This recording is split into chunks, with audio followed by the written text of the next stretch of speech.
बिस्मिल्लाहिर्रहमानिर्रहीम। अस्सलाम वालेकुम। 94 न्यूज़ की खास खबरों के साथ मैं हूं ताहा। बुलेटिन में कुछ अहम खबरें शामिल करते हैं।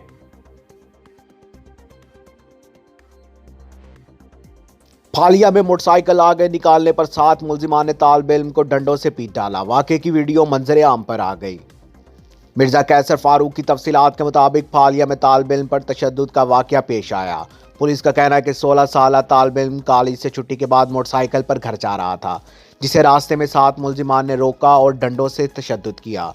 मुलजिमान ने माफ़ी भी मंगवाई और नाम लेकर जिंदाबाद के नारे भी लगवाते रहे। पुलिस का कहना है कि मुलजिमान के खिलाफ मुकदमा दर्ज कर लिया है। मुलजिमान की गिरफ्तारी के लिए छापे मारे जा रहे हैं। मुतासरा तालिब इल्म के वालिद ने बताया कि झगड़ा मोटरसाइकिल मुलजिमान के मोटरसाइकिल से आगे निकालने पर पेश आया है।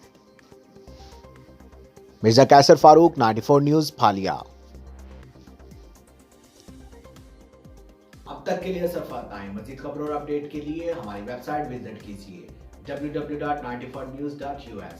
आप हमारी खबरें यूट्यूब और फेसबुक पर भी देख सकते हैं। अपना ख्याल रखिएगा। अल्लाह हाफ़िज़।